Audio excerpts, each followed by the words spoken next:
विनेश फोगाट ने लिखी पीएम मोदी के नाम पर्सनल चिट्ठी। मेजर ध्यानचंद और अर्जुन अवार्ड वापसी का ऐलान करते हुए देखिए पीएम मोदी को क्या बोली विनेश फोगाट। साक्षी मलिक ने कुश्ती छोड़ दी है और बजरंग पूनिया ने अपना पद्मश्री लौटा दिया है। देश के लिए ओलंपिक पदक मेडल जीतने वाले खिलाड़ियों को ये सब करने के लिए किस लिए मजबूर होना पड़ा, ये सब सारे देश को पता है। और आप तो देश के मुखिया हैं, तो आप तक भी ये मामला पहुंचा होगा। प्रधानमंत्री जी, मैं आपके घर की बेटी विनेश फोगाट हूं और पिछले 1 साल से जिस हाल में हूं, ये बताने के लिए आपको ये पत्र लिख रही हूं। मुझे याद है साल 2016 जब साक्षी मलिक ओलंपिक में पदक जीतकर आई थी, तो आपकी सरकार ने उन्हें बेटी बचाओ बेटी पढ़ाओ की ब्रांड एम्बेसडर बनाया था।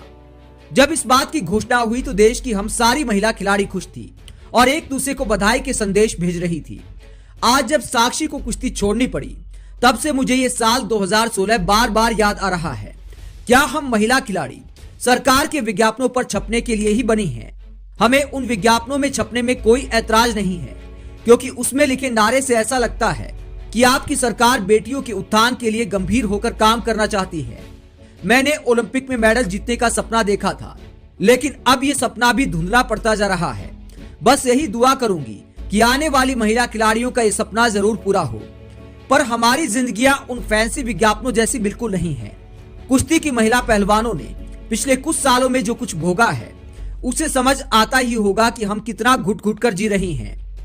आपके वो फैंसी विज्ञापनों के फ्लैक्सी बोर्ड भी पुराने पड़ चुके होंगे और अब साक्षी ने भी संन्यास ले लिया है।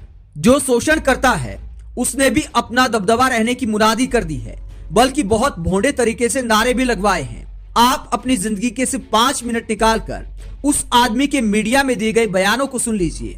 आपको पता लग जाएगा कि उसने क्या क्या किया है। उसने महिला पहलवानों को मंथरा बताया है, महिला पहलवानों को असहज कर देने की बात सरेआम टीवी पर कबूली है और हम महिला खिलाड़ियों को जलील करने का एक मौका भी नहीं छोड़ा है।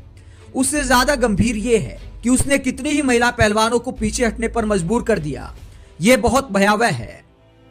कई बार इस सारे घटनाक्रम को भूल जाने का प्रयास भी किया, लेकिन इतना आसान नहीं है। सर, जब मैं आपसे मिली तो ये सब आपको भी बताया था। हम न्याय के लिए पिछले 1 साल से सड़कों पर घिसड़ रहे हैं, कोई हमारी सुध नहीं ले रहा। सर, हमारे मेडलों और अवार्डों को 15 रुपए का बताया जा रहा है, लेकिन ये मेडल हमें हमारी जान से भी प्यारे हैं। जब हम देश के लिए मेडल जीती थी तो सारे देश ने हमें अपना गौरव बताया।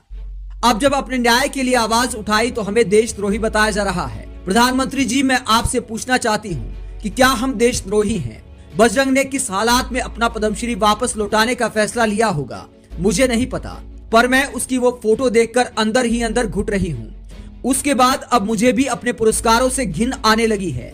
जब ये पुरस्कार मुझे मिले तो मेरी माँ ने हमारे पड़ोस में मिठाई बांटी थी और मेरी काकी ताइयों को बताया था कि विनेश की टीवी में खबर आई है, उसे देखना।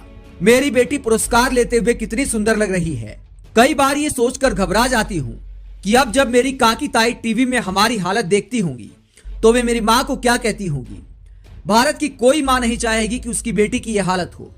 अब मैं पुरस्कार लेती विनेश फोगाट की उस छवि से छुटकारा पाना चाहती हूँ, क्योंकि वो सपना था और जो अब हमारे साथ हो रहा है वो हकीकत। मुझे मेजर ध्यानचंद खेल रत्न और अर्जुन अवार्ड दिया गया था, जिनका अब मेरी जिंदगी में कोई मतलब नहीं रह गया है। हर महिला सम्मान से जिंदगी जीना चाहती है, इसलिए प्रधानमंत्री सर, मैं अपना मेजर ध्यानचंद खेल रत्न और अर्जुन अवार्ड आपको वापस करना चाहती हूँ, ताकि सम्मान से जीने की राह में ये पुरस्कार हमारे ऊपर बोझ न बन सके। आपके घर की बेटी विनेश फोगाट। आप विनेश फोगाट के प्रधानमंत्री नरेंद्र मोदी को ऐसा लेटर लिखने पर क्या सोचते हैं? कमेंट बॉक्स में अपनी राय जरूर दें।